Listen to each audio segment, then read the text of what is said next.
Good morning, everyone. Jamie Cox here. We're going to get started in about 1 minute. We'll give everybody a chance. If you have your camera on, please turn it off so we can minimize bandwidth and make sure your volume is adjusted. And we'll get started here in about 60 seconds.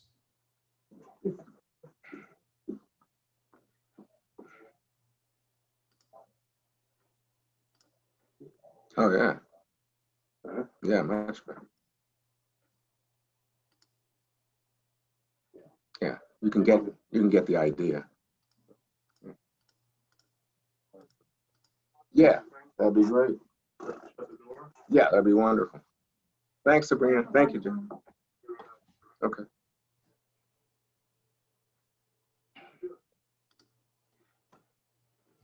Ladies and gentlemen, good morning. My name is Jamie Cox. I'm with United Way of Northern New York. Thank you for joining us on the United Way's first in a long series of discussions in a town hall setting on justice, equity, diversity, and inclusion. Today's event, I can't thank them enough, is sponsored by Community Bank, who really understands the need for our community to have these discussions. So thank you to them for being part of this special day. To commence our series, I'm really thrilled to open our event with Mr. Juan Williams, who many of you know from the Fox News Channel, their show that's called The Five. Juan Williams was born in Cologne, Colombia, and emigrated to the United States in 1958 with his mother and two siblings. They settled in Brooklyn, New York. Juan received his bachelor's degree in philosophy from Haverford College in Pennsylvania, and then he commenced a 40-plus year journalist career starting with the Washington Post. In addition to the Washington Post, Juan has worked for National Public Radio and now is on Fox News Channel. He has authored 7 best-selling books, and Juan has interviewed every president since Ronald Reagan, to include President Reagan, George H.W. Bush, Bill Clinton, George W. Bush, and Barack Obama. Juan has been married to his wife, Susan, for 42 years, and they have 1 daughter and 2 sons, and the 2 sons are involved in politics. Moderating today's discussion with Juan is Alexandra Jacobs Wilkes, a native of Northern New York. Alex graduated from Wagner College with a degree in English, and she also has a master's degree in public relations from Ball State University in Muncie, Indiana. Alex has been an intern and journalist for Advanced Newhouse, Time Incorporated, and the Watertown Daily Times. Alex is currently the Director of Public Relations at SUNY Potsdam and serves as a village trustee in that same village. Alex and her husband, Andreas, have 2 young daughters. The format for today, we're going to start out with about 30 minutes of discussion between Alex and Juan. We certainly know some of the topics that are on your mind. So for 30 minutes, Alex is going to engage with Juan in a dialogue. I'd like to encourage all of you in the chat function on Zoom. You can send me questions and we'll get those questions in front of Juan. So certainly the second 30 minutes is your chance to engage with a gentleman who has an incredible perspective of what's taking place in our nation. And this couldn't be a better time to have some of the discussions revolving around justice, equity, diversity, and inclusion. So on behalf of the United Way and all of Northern New York, Juan and Alex, thank you for joining us this morning. Pleasure.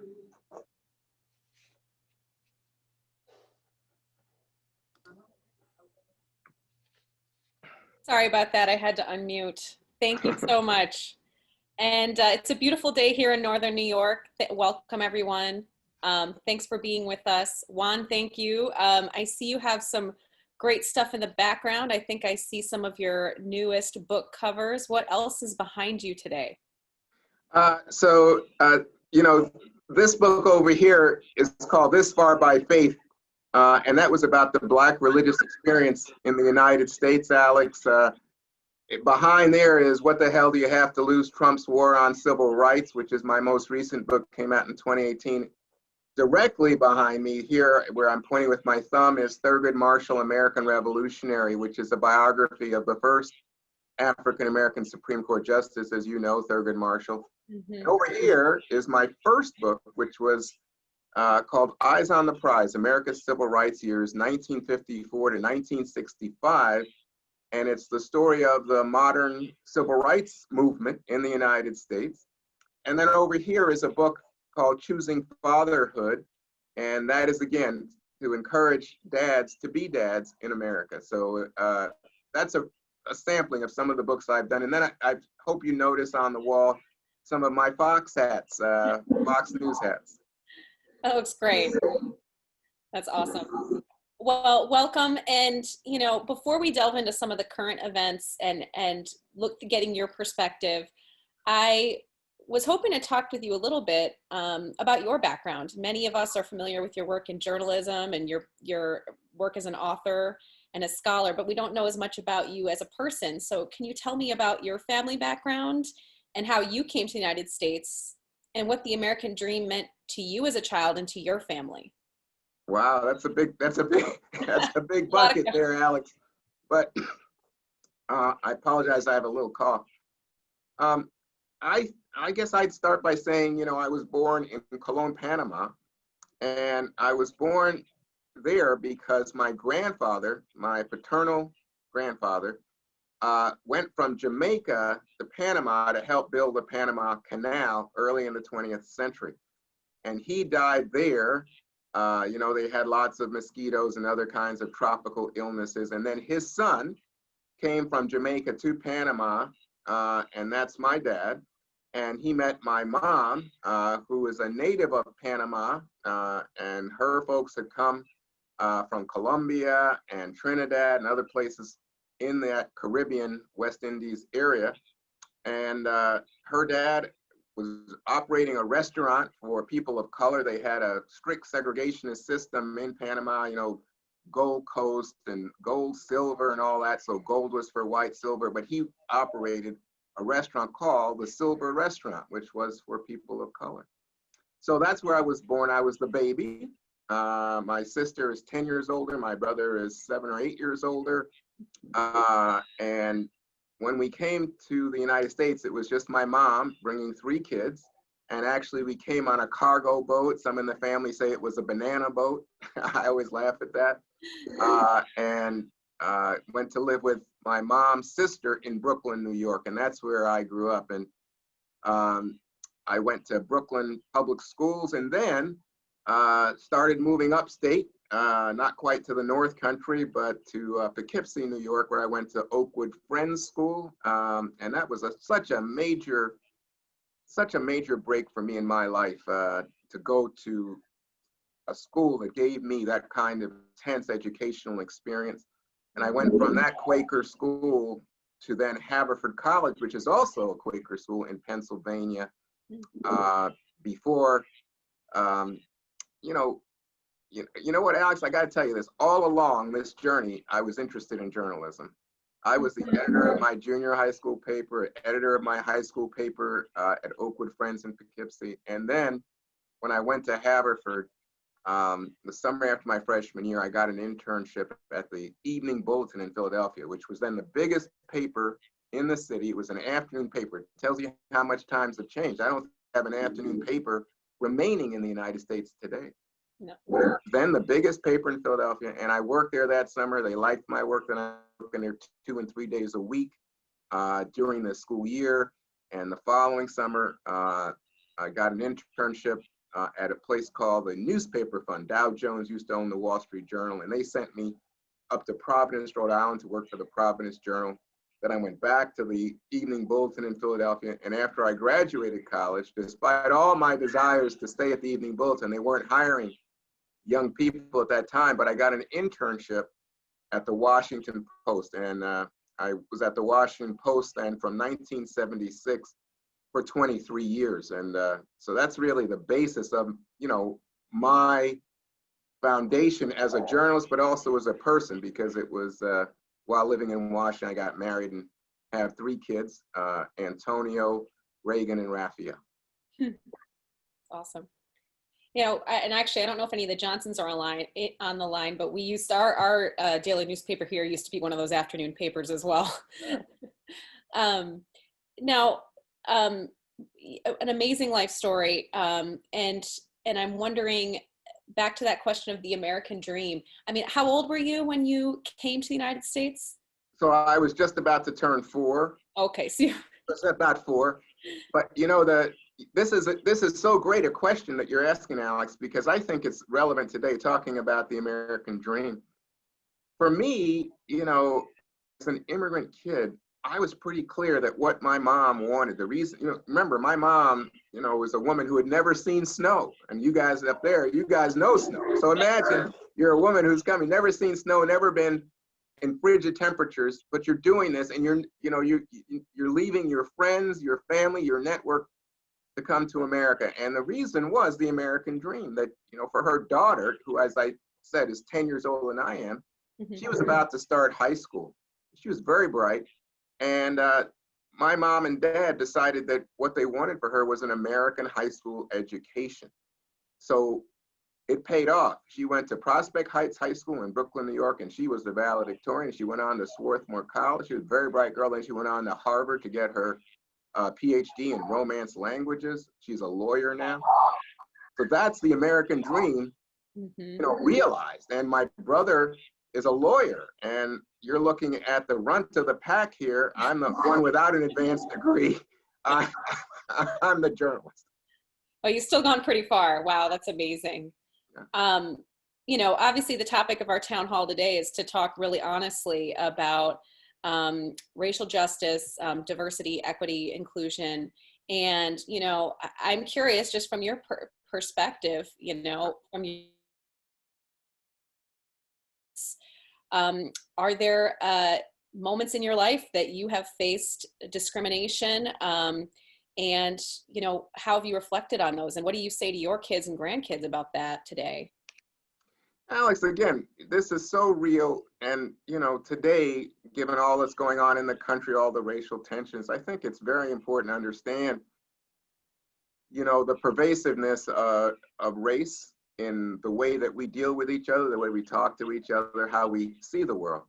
So for me, as a little guy, I was living in, first on the edge of Bedford-Stuyvesant neighborhood in Brooklyn, New York, and then Crown Heights in Brooklyn, New York. And in the 1960s, as I was coming up, what you had there was an experience of white flight, people leaving, people going out to Long Island or the suburbs, but it was becoming more a Black neighborhood. And of course, that directly impacted then the schools. And there were all sorts of arguments about the schools back and forth, which is why, as I said to you earlier, it was such a blessing in my life to have the opportunity then to earn a scholarship to go upstate to Oakwood Friends. I think it really was a turning point in my young life. The second thing to say is I was introduced to the world by reading newspapers as a little kid in Brooklyn, New York. New York City back then had so many newspapers. Today, you know about the New York Times or the New York Post or the New York Daily News. Back then, you had the Herald Tribune, you had the Journal American. My mom, who worked as a seamstress in Lower Manhattan, would bring me newspapers off the subway, even some from New Jersey, the New York Star Ledger, papers from Bergen County, all of that. And I would read them. I'm a little boy, so I started with the sports section.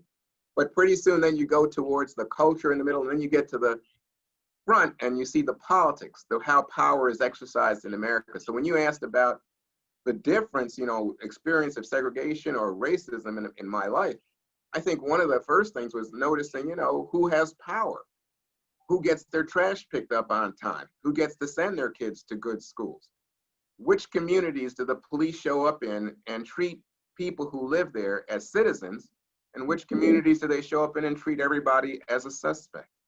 So you see all those differentials pretty large from the time you're a child. And it's striking. I mean, obviously, in terms of, assumptions about intellect, about family, oftentimes, sad to say, that people of color are viewed as having some negative or some, not able, not as complete as others in American society. And I think that's part of this argument that we're having about, racism. It's cultural, but it's also systemic in terms of the power and how power is exercised. You've, as we can see behind you, you've written 3 books about the civil rights movement. You've written about the first Black Supreme Court Justice, Thurgood Marshall. I mean, you've looked at these movements and moments in time in America when people take to the streets and they really demand change in terms of achieving the equality that is laid out in the Constitution. When you look back, when you're comparing those social justice movements, you know, of the 50s, the 60s, and then as you came up in your career, how do you look at those today, comparing those to the Black Lives Matter movement and what we're seeing in the streets today? Well, you know, there's a clear contrast. So if you're talking about like Eyes on the Prize, for example, you're really focusing on a moment of tremendous change beginning in 1954 with the Brown decision. That's the landmark, monumental Supreme Court ruling that says that separate but equal is unconstitutional in regard to public schools, that you can't have Black schools and white schools, that every child has a right to attend a good school. So in that period that I wrote about then, it clearly was an effort to take apart the laws of segregation that would have allowed for the Black and the white schools, or the colored schools as they were called then. And that applied to everything from public transportation to public pools. I could go on. I mean, everybody is aware of the laws of segregation, and its most harsh aspect, of course, would be reaching back you know, to Reconstruction period following the Civil War, and the use of, well, rank violence, lynchings even, to, you know, attack Black people, intimidate them, prevent them from voting, for example. And then, so through that period, then up to 54, in 54, you start to see Thurgood Marshall, by the way, is the lawyer on that Brown case, representing NAACP Legal Defense Fund, and arguing for equality and integration. And you go forward from that point, and you can almost, it's like a timeline of tremendous social change. 1964 Civil Rights Act, 1965 Voting Rights Act, 1968 Fair Housing Act. What you're seeing is the laws are changing to adapt to the idea that all Americans deserve the American dream, or the protections that were promised, you know, that all men are created equal in our country. And today, now by contrast, as we talk about the Black Lives Matter movement, and again, today is a rich day for that given the events in Louisville last night, what we are dealing with is more of that systemic racism in the society, as opposed to simply saying this law needs to be changed. It's, you know, it's also election season, so let me just say, obviously, something like the Voting Rights Act, which was taken away by the court recently, that needs to be addressed. But in general, speaking in generalities, we're really at a point where Americans agree the law should be race neutral. But we struggle with ideas about, for example, you know, police authority. And, you know, what happened in the Breonna Taylor case is just extremely frustrating for lots of people. But it's also extended to schools today that, you know, I said this all started with Brown, but there's still a high level of segregation in America's public schools. And in many big cities, we have what they call hyper segregation. More than 90% of the students Black and Latino, and disproportionately poor children. So that's a part of that system. So we're talking about everything then from even government and employment. We're talking about what goes on in the world of opportunity, hiring. We know about disproportionate rates of unemployment. I'm particularly struck, Alex, by disproportionate rates of childhood poverty, because that can be absolutely paralyzing at a critical point in a child's growth. And we see that as just a reality of American life. And so that extends then to what they call, you know, the prison pipeline, and the fact that there's a disproportionate number of people of color in America's prisons. This is a real poison, a cancer on our body as an American body politic, and dealing with it, dealing with people who have been disenfranchised, people who are left behind, is front and center today. It is. And, you know, we see that even, even here in northern New York, there are protests in little towns and villages here in northern New York, and I should say peaceful demonstrations. Yeah. And I think, I've seen with my own eyes, allies coming together, right? We're in a predominantly white area, not terribly diverse in terms of race and ethnic diversity, although it's starting to grow. And with the colleges and universities in that part of the region where I live, it's more diverse. But we are seeing from people from different backgrounds understanding these underlying issues as well. Do you think, some folks are waking up to what people like yourself have been living with and noticing and feeling frustrated with? Oh, I don't think there's any doubt. You were talking about the protest marches. I think one of the most amazing aspects of the protest marches is mostly white in many cases. That people are saying this is a time, this is a moment.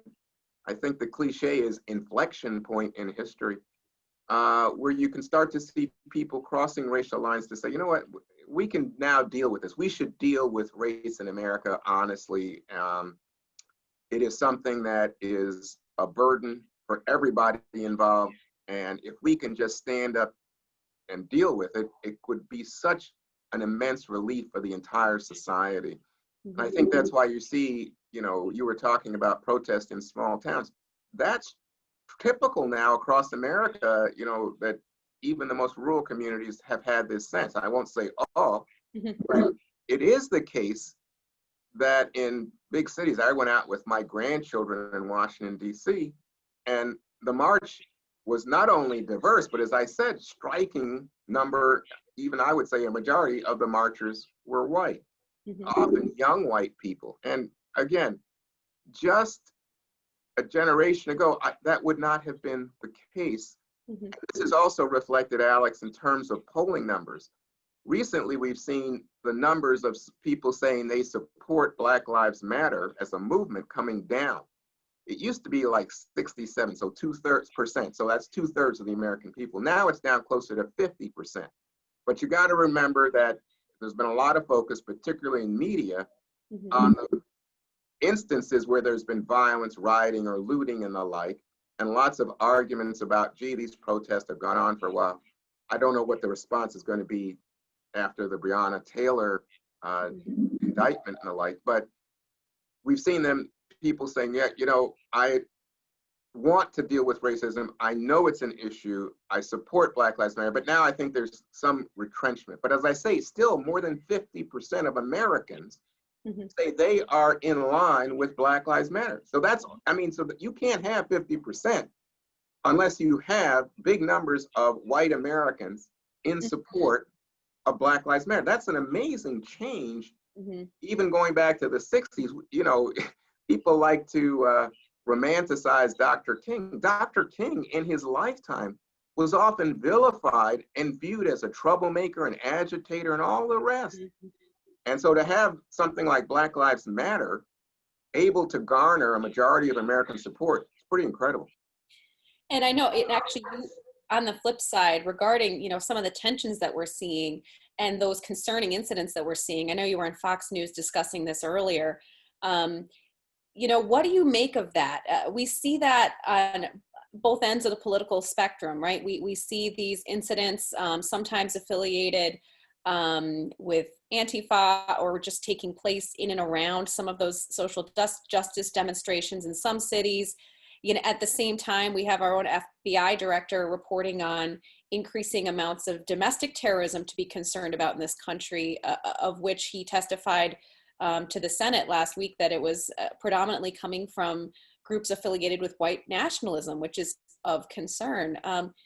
What do you make of those tensions, and what do you think it's going to take for this country to, calm those down a bit? Well, this is, this is not just a conversation between Alex and Juan here. I think this is a conversation that has the entire country on edge. You look at not only the protest, but then counter protest. And as the FBI director said, as you just mentioned, people who are intending to provoke one side or the other, and they often come with guns, Alex. And we know that last night in the protest in Louisville, 2 policemen were shot. So people are coming with guns, and we can go back and we know what happened in something like Charlottesville back in 2017. Even at a place like Kenosha, where that young man was shot in the back by the police, the subsequent protests then are met by a young man who comes with a gun from out of state, saying that he's supporting the police, and then he shoots 2 of the protesters, shoots them dead.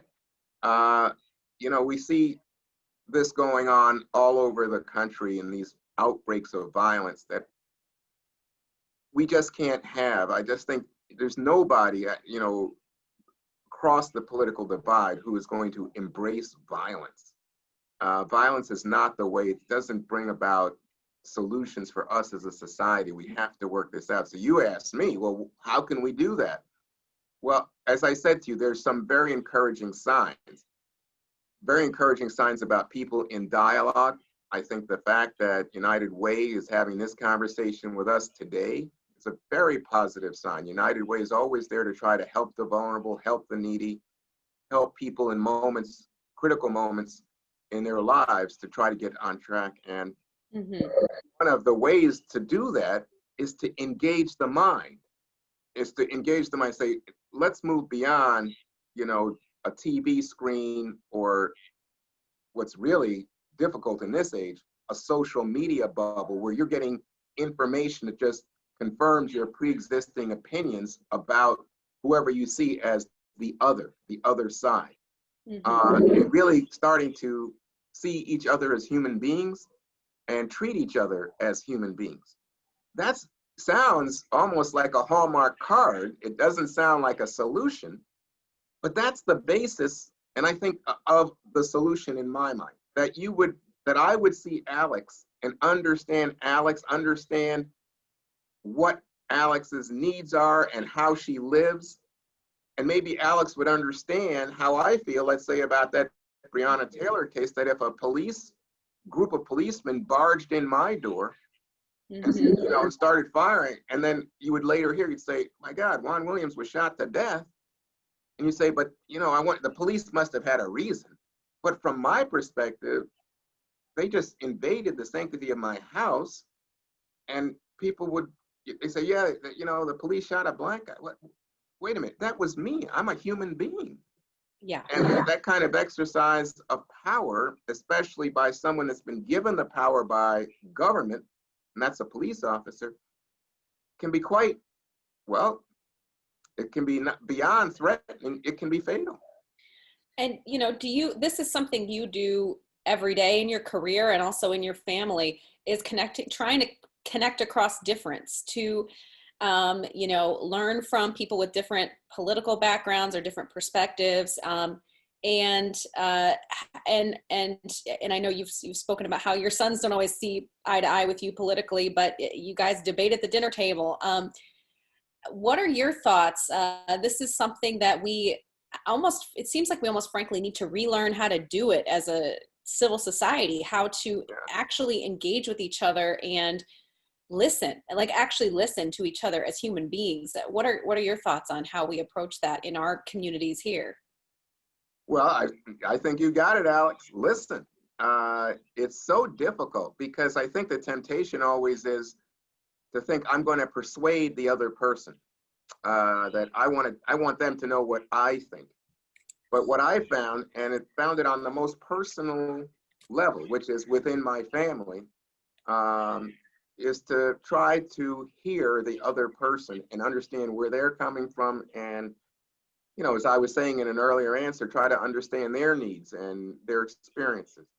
So for me, the difficulty oftentimes is that people really want, not only from family members and friends, to be among like minds.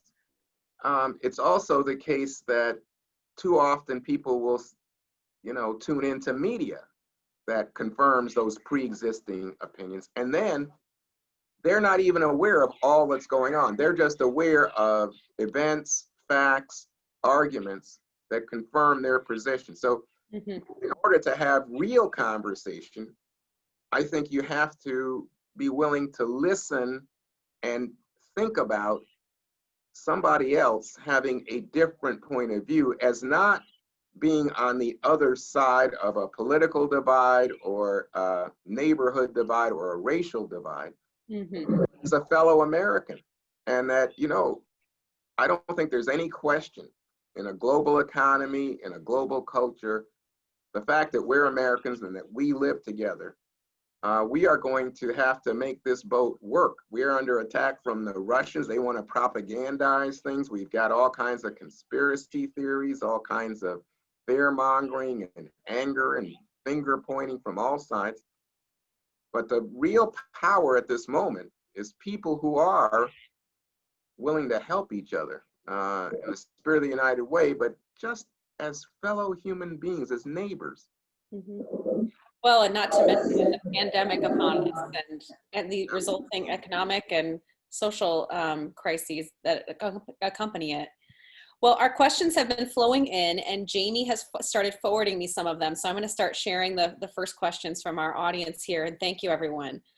So this one is from Anne Marie Crescent. She wants to know, how do you, Juan, teach young people of color to overcome the implicit bias of others, especially those who have missed opportunities because of that? So this is very important because this comes up in my life as a speaker going out to talk to young people, but just as a dad and someone in the neighborhood, it comes up because people know who I am, and so I have a role model function there. And remember, I'm a dad. So in all these ways, I think you have to speak honestly to young people. Young people are extremely attuned to our culture, to the realities, to the kind of social hierarchies, who's valued, who's not, who's considered pretty, who's not, and who has access to money. All these things are glaring to young people in a way that I think the old heads like me, we kind of just take it as a given when sometimes we stop reacting directly to the reality that stares us in the face. But not so for the kids. They're still new to it and they see it very clearly. So my counsel to young people is not to, be put on, sunny glasses, pink shade glasses and pretend that all is fine. It is to understand that you have to take personal responsibility. You have to work hard at getting an education. You have to make smart decisions for yourself. Take control as much as possible. The larger society is there, and they're going to impose their judgments on you, and people may think the worst of you. People may discriminate against you. But you have to be persistent. And if you make the right choices in this country, you can have success. I mean, I note as we started this conversation, Alex, my dad had a 4th grade education. My dad trained boxers, and he couldn't dream that his son would be talking to you today here in 2020, or that his son would have written so many best-selling books, or his son would be a political analyst and host on Fox News, the #1 cable channel in America. I mean, that, for my dad, that's ridiculous. So you can see tremendous progress over a generation. And that progress continues in terms of the growth of people of color, Latinos, Asians, Blacks, Native Americans, who are gaining higher levels of college degrees, postgraduate degrees. You can see incomes rising. And you've got to say to young people, if you get your education, get as much education as you can. When it comes to jobs, take the lowest job, take that burger flipping job, whatever, but build on it, gain the experience, build a network in terms of contacts and social capital that allows you then to find other jobs and to be able to have a stronger resume. When it comes to personal relationships, you know what? Don't have children out of wedlock. Wait until you're married, and don't marry until you feel like you have a foundation so that when you join with someone else, it can be a strong union because you won't have those kinds of financial crises because you have established a foundation first. These are some of the points I always say to people: build that foundation for yourself, but believe in yourself, believe that you can do it. And I must say, I am a church-going Christian, and so religious faith, as I mentioned before, this book is about the Black religious experience over here. Religious faith is also part of my formula for success. You know, and another question, even more directly, unfortunately, this one is from Christian Taylor, and I'm sorry that you even have to ask this, Christian, but he wants to know, he or she, what is the most productive way for me to address expressions of racism from my white peers? So what would you say to that? Well, I think the short answer, but not the way to do it, but the short answer to you, Christian, is call it out. I mean, just say, you know, why would you, what's going on here? Where'd you get that from? But that's not the real answer. The real answer is, as I said to you earlier, to listen. It's the confrontation is might just turn that other person off and close their ears, and we don't want that. Mm-hmm. Ideally, it's an opportunity to try to help them and to hear where they're coming from, and then maybe not even in the moment, try to respond. Mm-hmm. So that if someone says to you, well, you know, I had a bad experience with X person, and so I think the worst of everybody of that color, or maybe it's women or men, maybe it's an immigrant, I don't know what it is. Mm-hmm. But when you hear this, what happens is people take one experience and then extrapolate it to be the basis for a deeply held negative attitudes towards people who are different. Mm-hmm. And, you know, surprisingly, sometimes even people who are alike, but they think, oh, that person doesn't have as much money as I do, or that person comes from a broken family, or that person had a drug problem, or on the other end, that person's rich and they're the elite. There's so much grievance and anger, you know, within our communities. And it's not only across racial lines, but in all these cases, and speaking, you know, heart to heart to Christian, I'd say the difficulty is trying to hear that person out, because people will say outrageous things that just aggravate you, and you just think, that's not right. Why would you say such a thing?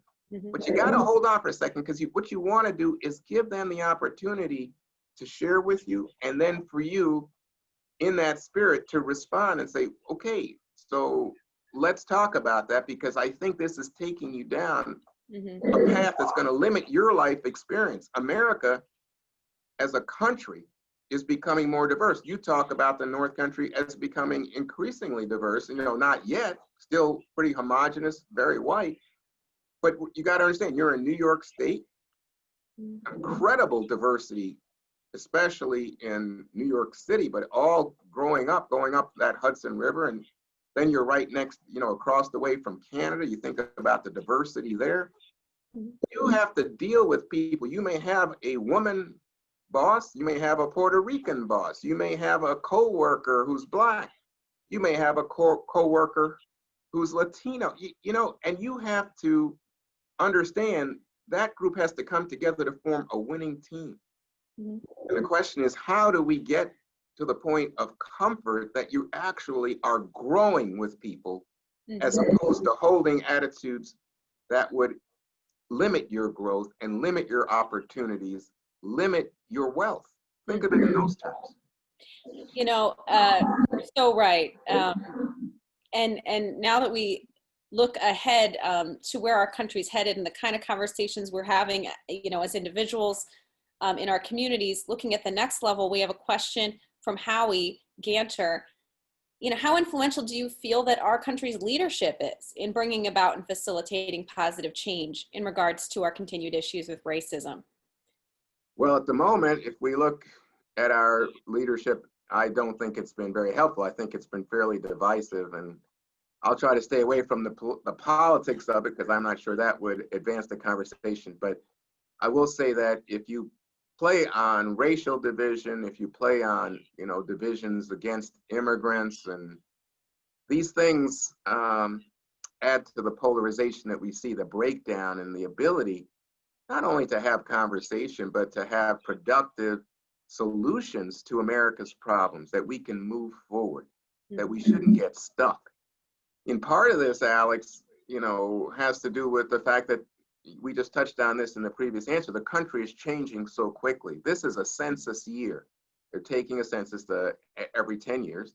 And I remember after the census was done in 2010, going to the Census Bureau and saying, well, how is it that the country is growing? We had gone up then, I guess, close to 320 million people. And the thought to my mind was, how is it growing? Because if you look at the white population of the country, it's actually declining. You look at what I thought was the second largest group at the time, foolishly, I thought, look at the Black population, it's pretty much flat. You look at the Latino community, it's growing, but it's not radical to suggest that there'd be this growth in the population. But what you see is that children of immigrants, they're going through the roof. A lot of immigrants believe in the country. They want their children to be here, and they believe in that American dream. Mm-hmm. And the second thing I noticed from that census is that the young people under the age of 18, disproportionately minorities, under the age of 25, again, same thing. And you see this tremendous growth in the diversity of the country. And Alex, I would be remiss if I didn't say part of that story is the growth in the strength and power and influence of American women in a way that a generation ago was not evident in American life. These are all changes. It's a very dynamic society. And that's why people have to make adjustments, and change can be tough. But I think the way to win here is to be people who are engaged with the change rather than people who are afraid of the change. And I think we need leadership that doesn't just react or exploit that change in response to the question, but leadership that has a vision for how people can come together, how we can create new opportunities given the changing society. Now, here's a question we've received from Christine Winston, and it's an issue that's close to my heart as well. How can those of us that support Black Lives Matter explain to our friends and neighbors that work in law enforcement that a person can both support Black Lives Matter and police officers that are doing good work? This is one of those issues where people sometimes feel that we have to choose when, I personally feel it's a false choice. I recently wrote about this in our local newspaper here. What are your thoughts, Juan? I have to read it, Alex. I agree. I mean, one of the ironies here is I think the assumption would be that you're talking to a Black man, and of course he's going to be somehow anti-policeman. Wait a minute. Having grown up in poor neighborhoods, I have a strong appreciation for good policing. And the necessity of having good police around. So I think as you just described it in your article, again, I haven't read it, as a false choice. I think that's exactly right. And the thing about this, Alex, is then in the midst of polarized politics, an environment that invites this kind of conflict, and of course that sells in terms of the news content and especially in social media, you lose touch with the idea of how much people can have not only a desire for good police, but at the same time want to be treated as citizens and have police respect their rights and not barge in and shoot, as we saw in so many of these cases, and not make assumptions about who people are based on skin color. So, what you get is a situation where someone will fly a flag with a blue stripe through it and say, I'm with Blue Lives Matter. And say, well, what's wrong with that if you say Black Lives Matter? Well, obviously it's a rebuke, an effort to undermine the power of Black Lives Matter. The reason there's a Black Lives Matter movement at this moment, goes back beyond George Floyd having a policeman with his knee on Mr. Floyd's neck for nearly 9 minutes. It reaches to the idea that Black lives are important and shouldn't be simply viewed as a point of irritation or what are those people doing or somehow not in the American tradition. So if we're going to really be honest and say, you know what, you can't just throw around Blue Lives Matter or some of the other slogans out there that are intended, I think, to counter the power of this moment of Americans coming together across racial lines in pursuit of racial justice here early in the 21st century. And as was said earlier, much of that is about dealing with systemic racism in the society.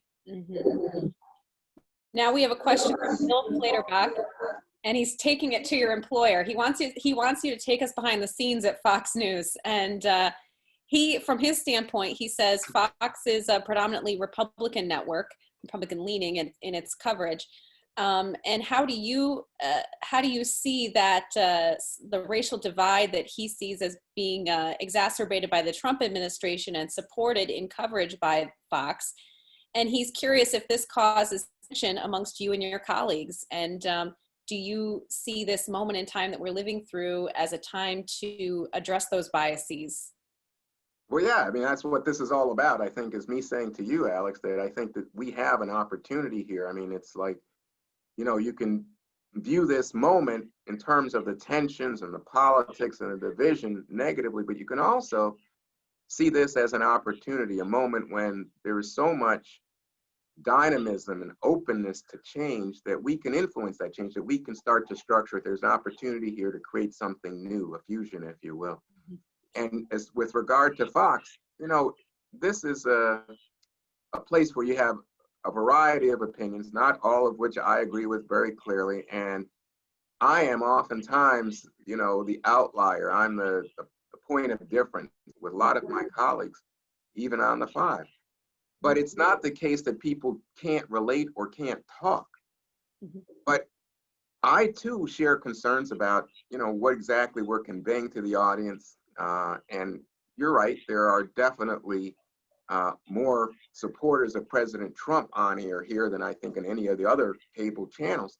Mm-hmm. But I think it's important, very important, that you understand that I exist here. I wouldn't exist here unless the leadership of this company wanted counterpoint, wanted people to understand that there is a different perspective out there, and, you know, a perspective that can be presented in a way that allows people not to be surprised when they hear that different perspective in their communities or at the water fountain at work. Mm-hmm. Understand that, in fact, we are a broader society, and that the media, especially here at Fox, has a responsibility to make sure you're aware of that difference and those different perspectives.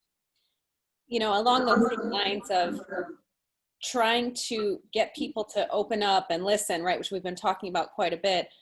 We have a question here from Eileen O'Donohue, and this is something I've heard as well in our community, Eileen. You know, many whites resent the phrase white privilege and that framing, because they feel that they've worked very hard and struggle quite a bit to get ahead, especially for those who may not come from a place of economic privilege or a high position in society, which for many people here in the North Country, we have high rates of poverty, healthcare disparities, and again, not being so diverse, they may not see that kind of quote unquote privilege relative to those from different racial and ethnic backgrounds from themselves. So Eileen says folks like that don't necessarily feel privileged, they feel burdened. Are there new phrases we can develop, or what are your thoughts on that kind of language for engaging with those audiences? Well, you know, let me just say, from my perspective, I think that you have to understand what white privilege means. It doesn't mean that people don't struggle in their lives. I think we all realize we have hurdles to leap. And oftentimes, you know, sometimes we create hurdles for ourselves, but you have a situation in American society where it's hard to argue that, you know, as I put it to some people, would you rather have your child born as a Black child or a white child? And putting aside all kinds of racial pride, I don't think there's any question that you think that a white child in America has a greater degree of privilege, if you want, in terms of assumptions, positive assumptions about that child's capabilities, opportunities that will open. Again, just look at the hard numbers with regard to poverty, education, educational attainment. in terms of income, in terms of jobs. It just goes on and on. So if we're talking about that reality, about kind of a paradigm of who has the greatest level of opportunity and who is on the wrong end of that stick, I don't think there's any question that there's an advantage to whiteness in modern America, even to this day. So that's what white privilege is about. It's not that white people aren't oftentimes in struggles to make ends meet even, but even in middle class families, we all know families, especially during this pandemic, there's lots of economic stress on families, difficulties, unemployment, and all the rest. That certainly doesn't feel like privilege, is your point to me, and I hear that, but that's separate. That's human experience. That's the experience of trying to make it, in a very difficult moment. And there's no privilege there, but that's a separate issue from the racial privilege that we know goes with being part of the historical majority and the establishment and the wealth that attaches to the white community in America. Now, unfortunately, we're getting close to the end of our time, so I'm going to ask a couple more quicker ones from the audience. And let me say, for those questions that we aren't able to get to today, everyone, these are so important.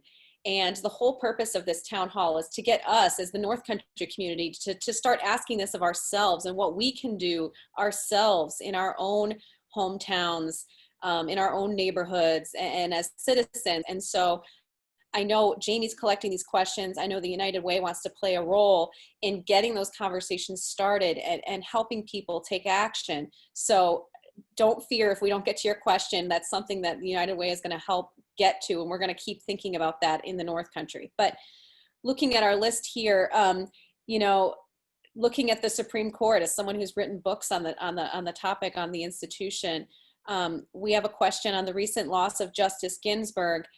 And lying in state now. What is your opinion of a conservative Supreme Court of the United States against the continuous advance of equality and diversity on the topics of racial justice and LGBTQ plus rights?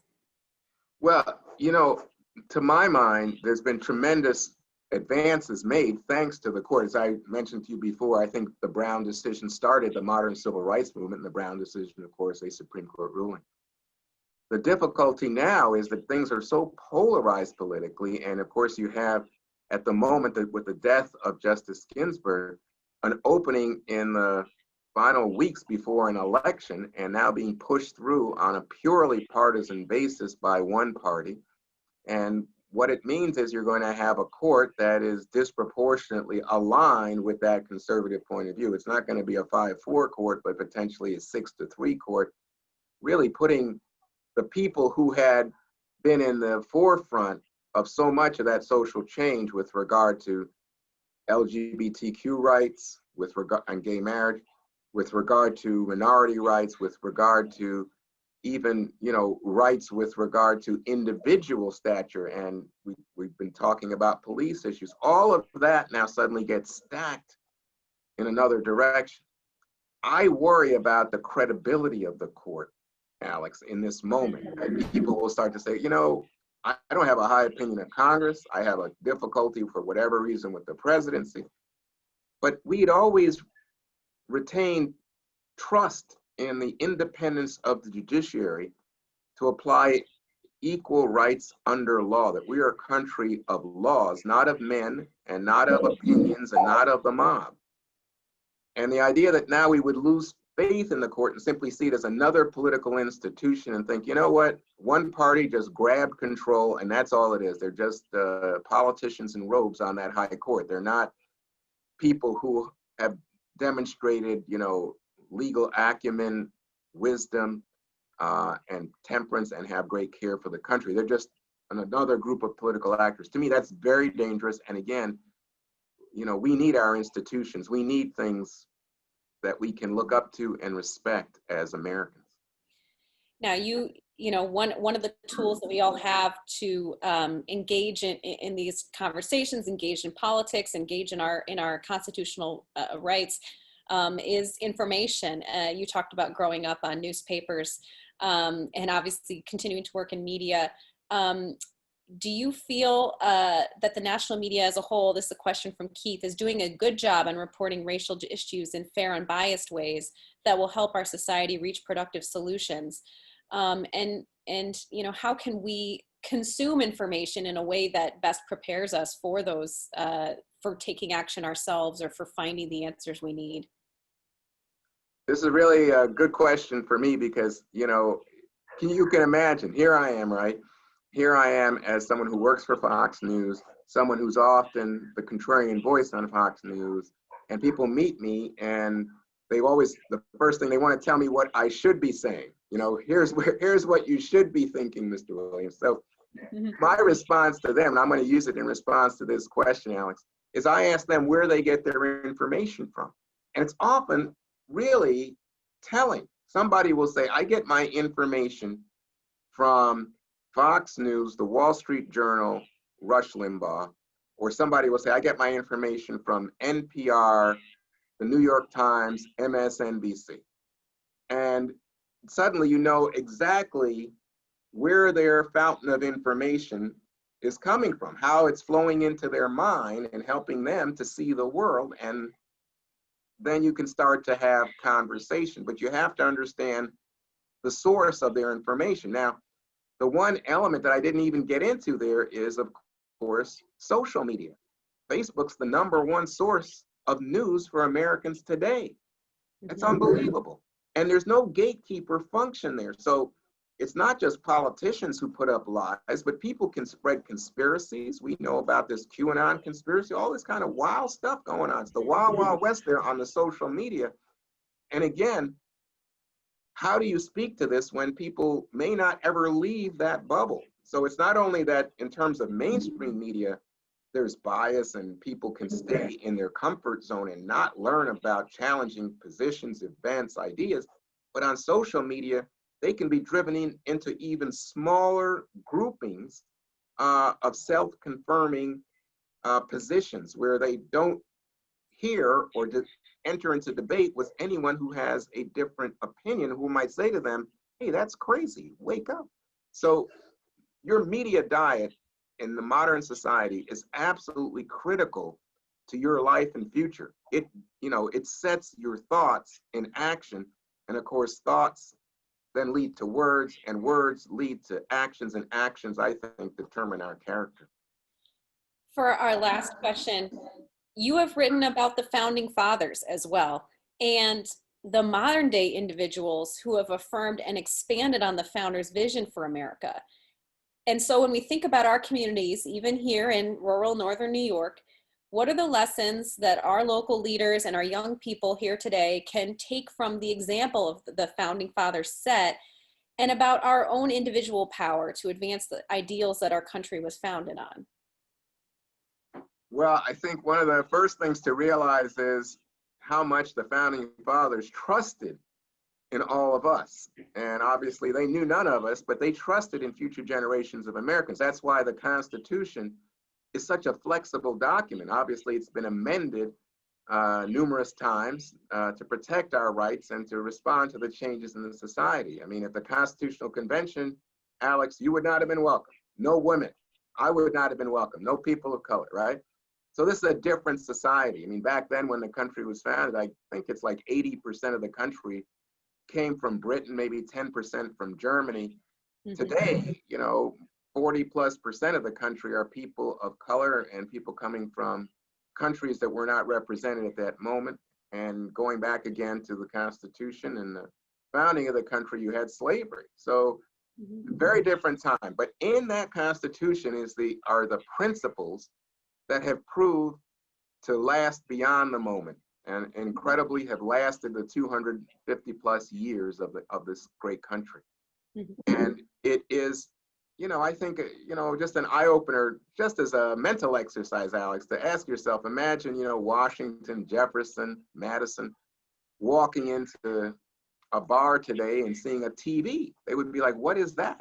Why are you all watching that? Why are you listening to that person? Why are you not talking to each other? But the power of media would be such a shock to them. They just don't know it. Their world, you know, most people were farmers, and they'd be walking down the street and they'd see women dressed like Alex, and they say that's a professional person, educated woman. Yes, and women can own property today, and women can vote. And to them, this would be shocking.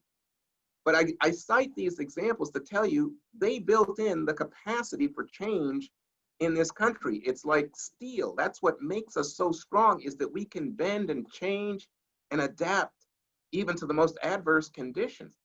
And as we bend, what you have to appreciate is that the founders wanted us to be able to express who we are in this moment, this changed America, and yet hold to the idea of individual rights, individual protections, and caring for each other.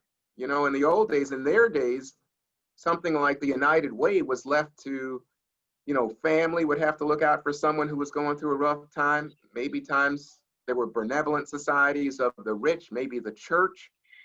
But today, it's like 20% of America is somehow supported by government programs. And here we could talk about Medicare, Medicaid, Social Security, welfare programs. I could go on. But this is a different nature, but it is still America. And what we have to, I think, embrace is that the founders trusted us to be able to keep this principle of democracy, equal rights, individual rights alive. And that's the challenge of being an American today. Thank you. What an honor it's been to speak with you. I think Jamie's going to wrap it up. Okay. Thanks, Alex. Thanks you for that. You asked great questions. I appreciate you. Thank you. On behalf of everybody who joined us for this town hall meeting, a very, very special thanks. As we approached this topic in the North Country, we knew that the very first dialogue had to be constructive and it had to be positive, and it's going to shape our future. And you truly brought that to the table for us, that the next conversation is easier. We're going to tackle this very, very challenging issue because it's important. And the exchange that you and Alex had and the great questions that our audience had are taking us down that path. So thank you so much for being part of this special event for United Way. Jamie, that's my pleasure. And I'm a big fan of United Way, and I'm a big fan of people who care about each other. And that's what United Way does, not only in North Country, but all over. And the idea that you guys would have made time for this kind of event is more evidence of the power of United Way to address, you know, the division in American society, but to unite us. And that's why it's called United Way. Absolutely. I couldn't say it better myself, Juan. Ladies and gentlemen, thank you for joining us today, and we look forward to our next town hall on the subject of justice, equity, diversity, and inclusion. Thank you. Thank you, Juan. Thanks, Alex. My pleasure. Thank you. You.